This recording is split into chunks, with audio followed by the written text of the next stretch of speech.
আসসালামু আলাইকুম দর্শক। কল্পনাস ফুড ব্যাংকে সবাইকে স্বাগত জানাচ্ছি।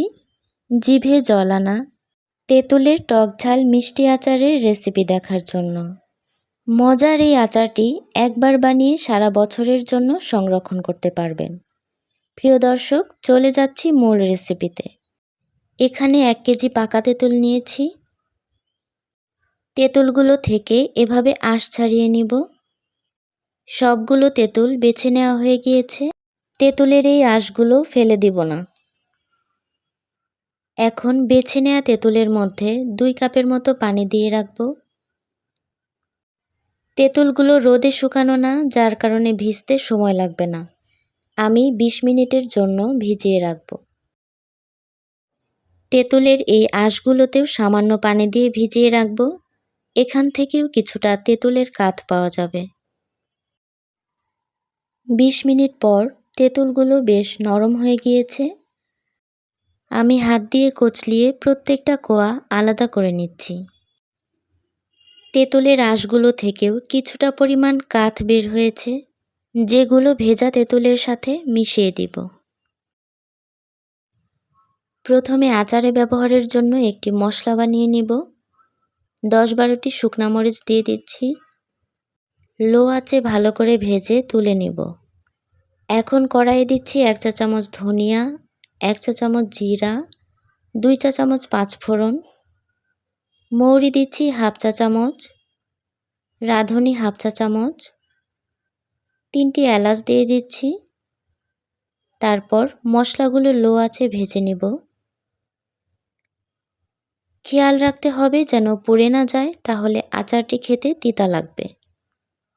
মশলাগুলো ভেজে নেওয়া হয়ে গিয়েছে। এখন নামিয়ে গুঁড়া করে নিব।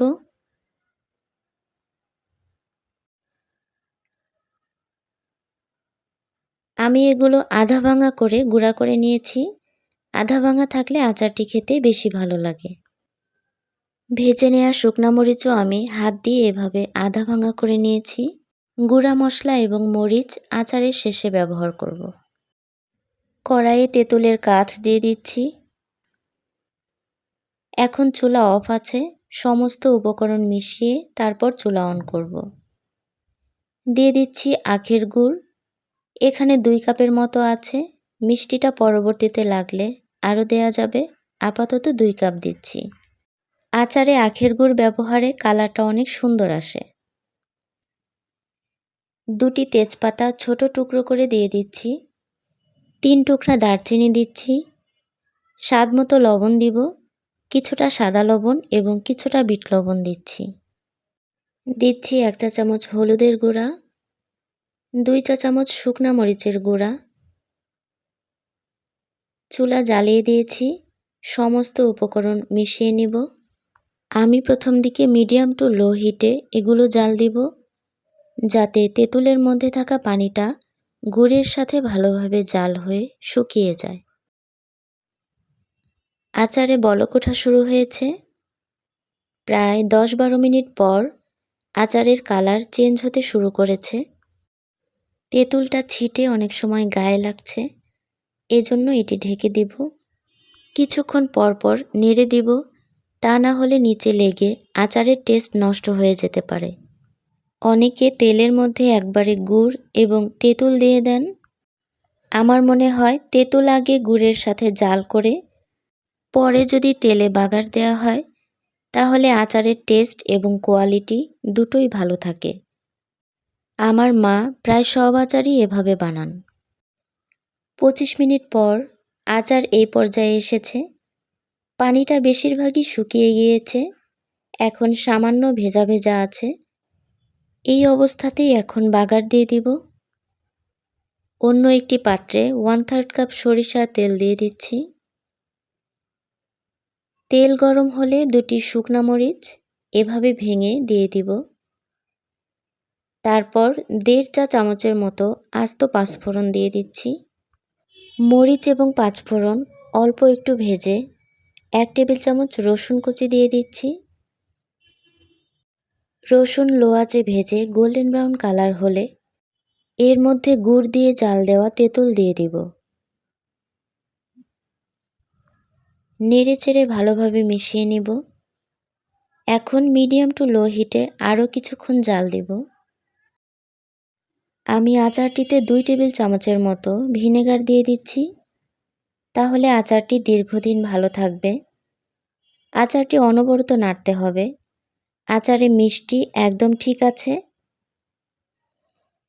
লবণ আরেকটু দিতে হবে। আমি এখানে হাফ চা চামচের মতো বিট লবণ দিয়ে দিচ্ছি। তারপর ভালোভাবে মিশিয়ে নিচ্ছি।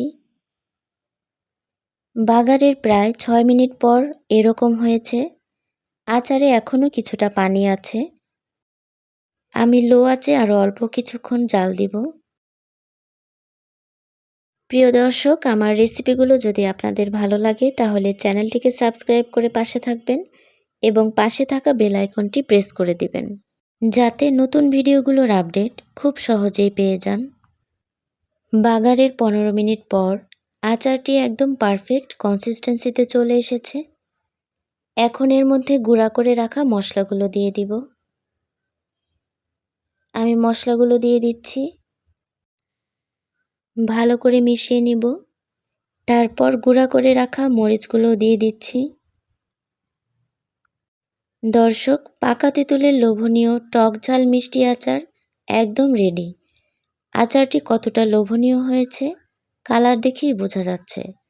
আচারটিতে ভিনেগার দেওয়ায় আচারটি সারা বছরের জন্য সংরক্ষণ করা যাবে।